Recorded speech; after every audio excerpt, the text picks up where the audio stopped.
All right, we'll go now to item number 12, and I was going to ask Dennis, is this an executive session discussion, or is this an open? It's open. Okay. I'm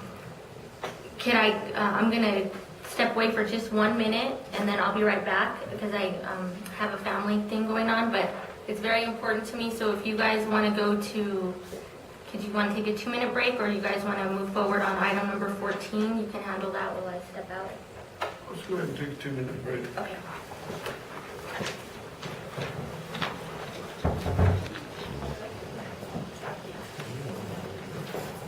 Item 13. Marty, come see me.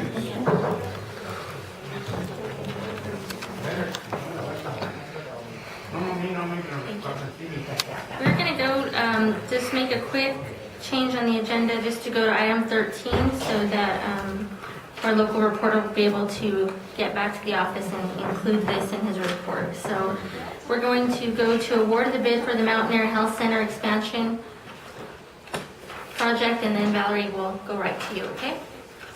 Madam Chair, Commissioners, as you guys are aware, we did have the Mountainair Health Center expansion project, which is a 2011 CDBG funded project, out for bid. The bid deadline was Monday. We did open bids. We received 11 bids. The apparent low bidder is Aztec at $250,000, excluding gross receipts tax, and the architect has recommended that the commission award the bid to Aztec. Thank you. Are there any questions from the table? I have none, Madam Chair. Commissioner Tapia? Okay, is there a motion to award the bid? I move that we award the bid to Aztec L&P for the Mountainair edition. Okay, thank you. There's a motion on the table. Is there a second? It's been moved and seconded. All those in favor say aye. Aye. Aye. Motion passes. And hire someone. And I've said, no, we are not moving forward. And just recently, we found out we don't have the funds to move forward. But this is the kind of pushback that I keep having when I'm trying to run my department. I think that's the hard thing, is because when you start the process and we put that ad in the paper, we have to follow through with that ad in the paper. So we still have to do the process of those 4 people who did take the time to put in that application and hear them. That's why we needed to go forward, because we have a process that we have to follow, whether Whether or a not job is available or not. Well, if I'm No, we can remembering always- correctly, you did come before us, and we're very happy to have told us that there was money for another person. Am I mixing 2 different times that you came before us and it's not the same position? There are 2 different ones. I have the letter from August 22nd that was presented to you by HR. Well, if it's a budget issue and we can't do it, then we can't do it. But don't we Really? still have to go through that Make a process? comment, I agree. And in the meeting, we did say, we agreed, if there's no money for this, this is a moot point. But Ms. Arevalo wanted to come and ask the commission what the roles were and responsibilities of our office in this process, and what her roles and responsibilities were. So I don't know. In my opinion, if there's no money for the position, then there's no reason to interview. But I don't do HR, and I'm not the commission making that decision. But I think what she wanted was some direction from you guys as to how to deal with us. Well, and I think it was clarified that, you know, you're being treated as a department head, as other department heads are treated. And, you know, I think that, you know, simplifying the qualifications still would not disqualify anybody that you may or may not have had in mind. So, you know, it's to me, the simplifying might have given you more choices, you know, to interview. But it still would have given you the same people that you may or may not have wanted to. I appreciate it. The manager and the HR are agents of this commission. And by all means, you have the right to stand up. I'm saying that what I'm hearing is that, you know, the process was probably, you may not have agreed, but the process has done anything that we do different with another department head. All right, then I'll be very specific. When I provide the qualifications for a job position, as I did for the home visitors that we're getting ready to interview. What I submitted in its entirety was put into the paper. It wasn't altered in any way. What I submitted for this other position, which is kind of a moot point, I'm just saying that this is the pushback I get, was altered, and I was not given the respect of that being shown to me. The other issue I have is TCPO was put on the agenda for to go before the executive committee. Was it last week? I was not informed. I made a call on Friday to Joy, and I said, Joy, I see the TCPO's on the agenda. Do I need to be there? And she told me, no, they're just going to talk to them about and let them know that we're not going to go forward with that DB position. Actually, that's not what I said. What I told you was, I think that it's your program, and if you want to be there, you're absolutely welcome to be. I don't think it's necessary that you be there, because we need some clarification on how to move forward with the interview process, is, I believe, exactly what I told you. We have a different view of that conversation. Okay. And I have a question regarding the budget. And when we initially started this process, it was, they had additional monies in their budget. We talked to her about it, asked Ms. Arevalo to talk to Tracy, let's see what's going on with your budget. And she says, okay, they don't have the money in the budget. When I spoke to Tracy Cedillo about it, she stated there wasn't any money in the budget in the first place, and that they were still needing to discuss it because she wasn't sure where the original money has come from. And moving forward, if we're going to do the home visiting interviews as well, because those will also be your appointments, I want to assure that money is there prior to us doing interviews for those as well. The county manager has already seen the contracts, so has the attorney. The money and the contracts are available to us for the home visiting. It's $100,000. But it's not in the budget yet.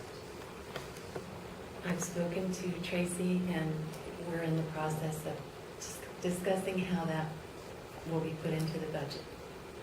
I think I have a question maybe for you, Dennis, since going back to kind of reflecting what Annette asked earlier. She asked about a quasi-department. If it's a quasi-county department, I don't understand the definition, because I have a lot of grant-funded departments in the county, and we've never considered them quasi-county departments. Well, yeah, that's not a term that's familiar to me either. I think they're a county department, okay, just like every other county department.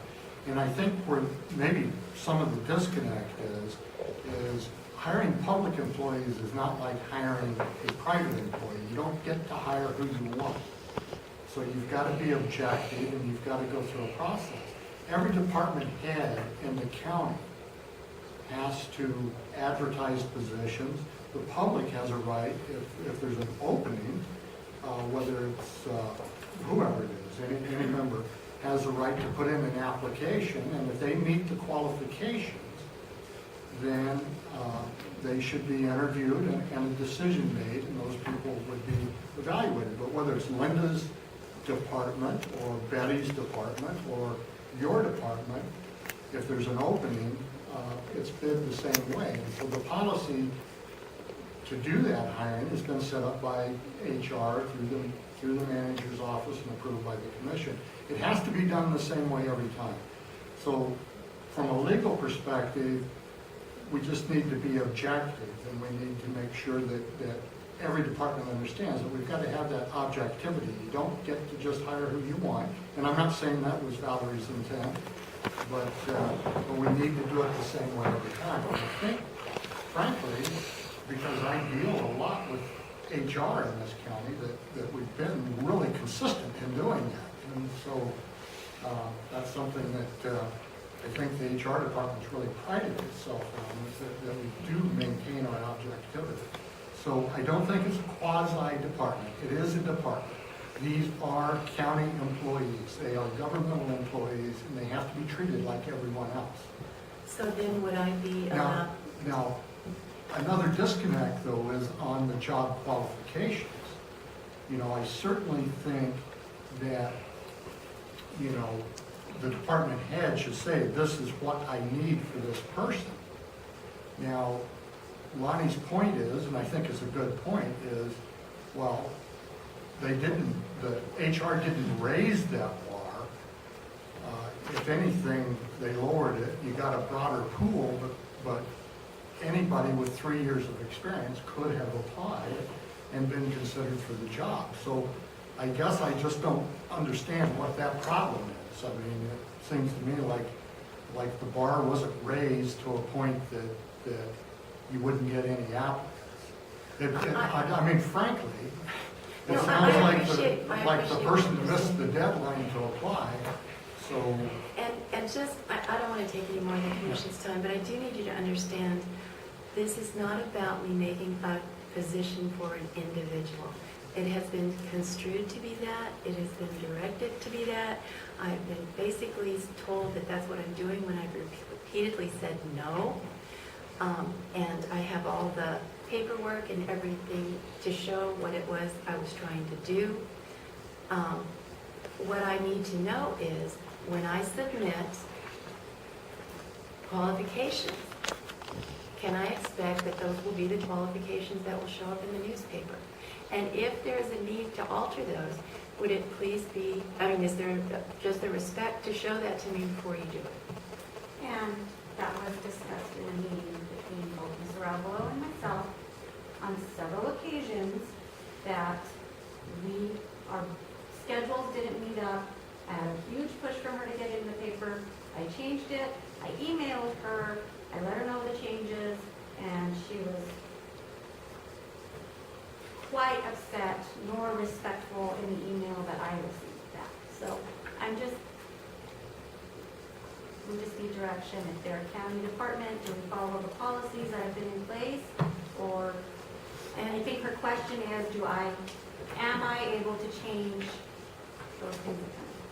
And if we are a county department, then would I be privy to, would I be allowed to get mileage and per diem? Because all of my budget comes from grants, so that's not available to me. So if I am a department head of a department of the county, would I be allowed to get per diem when I travel on county business or my program business? Because I really never, that's why I say quasi, because there are some aspects of being a county employee that I'm not, allowed to have, and neither is my staff. Well, those are all policy matters. I mean, both what Annette has brought up, that's a policy question, not a legal question. Your question is a policy question, not a legal question, and policy is set by the commission. Exactly. And that's why I'm before the commission now. I'd be happy to give my suggestions in writing to the commission if that would help. That would help with our process. I have no problem with the hiring process as it stands, other than I do think the hot seat type of interviewing is not very appropriate. I've never been interviewed like that anywhere. And I've worked in corporate, and I've also worked for nonprofits. So is that something that the commission could address while I'm standing here? Would I be allowed to have a table in front of my interviewees when they're being interviewed? I'm not opposed to that. I'm not opposed to it. And every one of these decisions that you make today, we will be coming back with more when more departments decide they don't like something that is currently in place. Just like this. That's part of Why the don't you say process. this, that if any department head would like a table for their applicant, then we can give them a table. I mean, that's not a policy anywhere, is it, that we don't give them a table? No, but it's been procedure thus far that you're changing. Thank you, It seems Commissioners. small, but this is only one procedure that one department head is asking you to change. So now we have the commission involved in making the procedural decision on certain things. Which is what the commission does. Yes. Well, let's just put them on the same agenda with all the road requests, Sounds good. okay? I'm sorry, I missed that. What do we do? Oh, if other department heads come forward, I understand. Thank you, Commissioners. Thank you.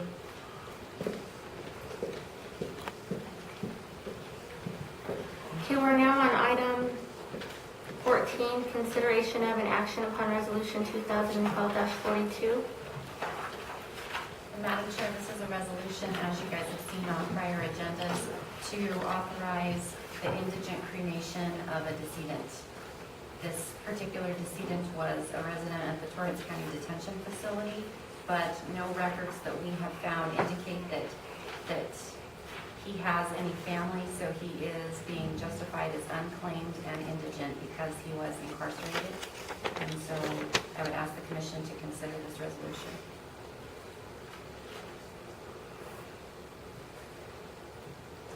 I move that we approve resolution number 2012-42. Thank you. There's a motion on the table. Is there a second? I'll second. It's been moved and seconded. All those in favor say aye. Aye.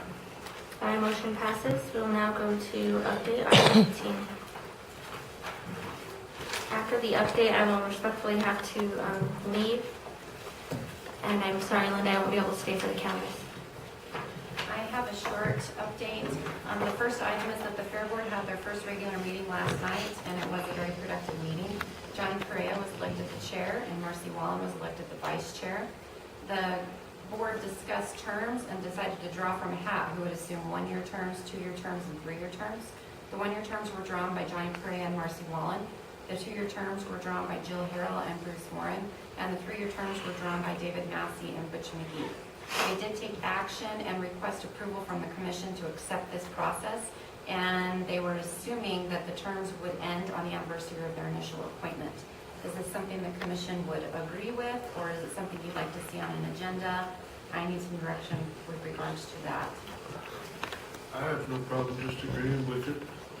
Well, this was my question. If we do, because we put them there for the first year. So if they start their 1-year term, then technically those with the 3-year would actually be there the 4 years, and then the cycle would begin. So my thought is to get some consistency, because we've appointed them for the first year, so then this would start on their second year, they would serve, then the ones would do an actual 2, the 2 would do a 3, and the 3 would do a 4, and then we would start that cycle so that we could get some consistency in the beginning. Just a thought thrown out there, but it's Another math question. not that complicated. So in the end, those that started a 1-year would actually, or the ones that would be a 3-year would actually serve 4. But the ones that started with 1 would actually do 2, and then they would be rotated out. Because we appointed them for the first year. Now they're going through their paperwork and getting things all up in order, then they would start their 1-year, 2-year, 3-year. Well, I would like to see Marcy and Johnny both more than 1 year. You know, More than 1 year. Yeah. Or 1 year. So that's the thing. If we go with what they've requested, then a year from I'm agreeing. then they're out. Yeah, I'm No, agreeing. I want to make sure you understand. Yeah. The other board members that were elected to longer year terms were not comfortable with that because they didn't know if they wanted to. And if I'm not correct in my interpretation of that, Annette and Dennis were both there, and Leanne as well, but they did indicate that they weren't sure that they wanted to be pinned down to a 4-year term, if that's the way they went. How does Marcy and Johnny feel about serving 2 years rather than But- take the other 2? But what you're doing though is we have to kind of think about, they're all great people. We obviously, I really didn't want anyone to serve 1 year. I mean, regardless of who it was.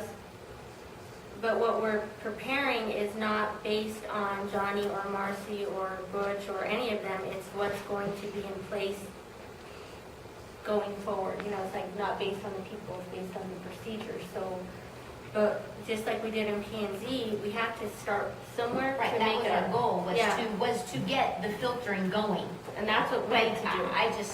I mean, to filter it out after a year, I think we're just saying, here, get started and then see ya. I mean, it Yeah, just I didn't don't- make sense to me to do that. Just Me do neither. one. But they also said Sure. that then they could be eligible to reapply for another term, for a longer term. Was there I believe that their action was, and I don't have my notes, that this is what they wanted brought to the commission, and if the commission did not approve that, then it was to go back to them to come up with another idea.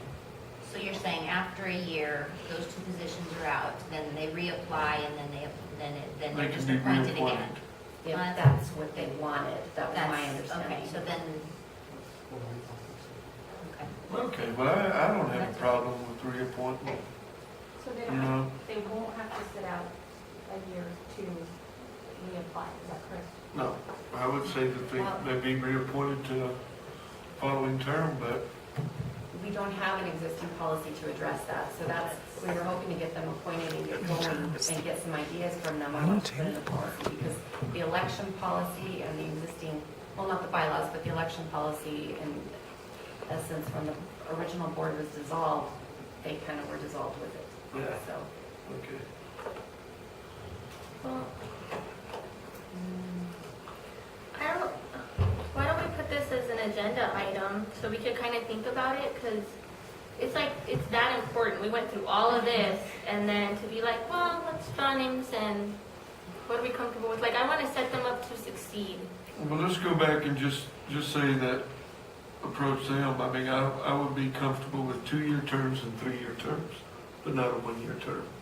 okay, so does this need to be another joint meeting with them? No, I'd just go So- back and so say you we're guys are comfortable just- with I'm comfortable with the 2-year term and a 3-year term. Half of them 2 years, half of them 3 years. Okay, so then they would need to rescind the action that they took, Dennis? I don't understand how it would work. So at the end of 2 years, you would appoint 3 people to serve on a 3-year term. And at the end of 3 years, the other 3 people would be, 2 years. So this way you stagger them every year, you're gonna, I mean, you're gonna get different people every year after the first 2 years. so can I just make a suggestion? Why don't you just do it two for 1 year, 2 for 2 years, 2 for 3 years, the way they decided. And if the 2 that go off at the end of 1 year want to reapply, and you guys decide what you want to appoint them, then you would reappoint them for 3 years, and then just go ahead and kick it. Rotate it out. That is really not much different than what Commissioner Poppy is saying. She's just saying, Yeah. delay that stagger process for 1 year, Right. just to get that continuity. But they seem to and well, I learned a long time ago, not to speak for my wife, but I'm just sitting there. I mean, they seem to think that that was the best way to go about it. Okay, And both Johnny and Marcy seem fine with that. okay. And if they do a good enough job, we'll tell them they can leave when we tell them they can. And that way you got, I mean, you got, then, you know, you're gonna have 4 people continuing into the 2nd year and the possibility of 2 new people that can come on board and, or, you know. That way, there's always 2 people up for reappointment. That's what they were attempting to do. I think that's, now that you've explained that, thank you. Sorry, I didn't do it. Just my question is, are you going to put term limits on this as well? You know, you guys do policy. You changed it for planning and zoning. Now you're doing this new board, and I recall at that joint meeting, I recall hearing you guys wanted them to go set their policy up and you would approve it, which is what you're working on today. So what about term positions on that? Whoever takes a 3-year seat, they get 2 3-year terms and they need to sit out? Is that what's being discussed? Or we're going to turn this back into a fair board that has the same people running for 20 years? No, I think what we're doing right now is we're establishing them something, and then this board is gonna go back and change their policies, and then we'll get more into the depth of this. This is just to get them started, is my understanding. And then this board is going to then go back to the policies that they have and revamp and start it all from scratch, and then we'll put into place. And terms are going to be part of that positioning? Correct, is what I. Okay, thank you. It could be, well, but yeah. Well, if we have to reappoint 2 years at a time, I mean, we can either reappoint them or not. So that's kind of a term limit right there. Right. You're going right back into trouble, like where you guys ended up with planning and zoning. Just saying, sorry. Okay, so at this time, I'd like to ask Commissioner Freiberger or Commissioner Tapia to lead the rest of the meeting because I need to go. So who would like to do that? I'll do it. Thank you, Commissioner. Thank you, guys. Oh, sure. Oh, I thought that was The it. second That's all item on there. is that the East Torrance Soil and Water Conservation Annual Board Meeting is today at 10. It may already be over. And Conch Pinta's annual meeting is Friday at 10. And the third update that I just added, as per Ms. Hewitt's request, is an update on the shuffleboard court in Mountainair. The commission approved the construction contract last week. The notice to proceed has been issued to the contractor. They did pick up sets of plans to go forward with permitting on Monday, and they have 45 days from the date of the contract execution to complete the project. So, other than that, if you don't have any questions of me, that's all that I've got. Thank you. Okay, we will continue, Ms. Linda. You're up.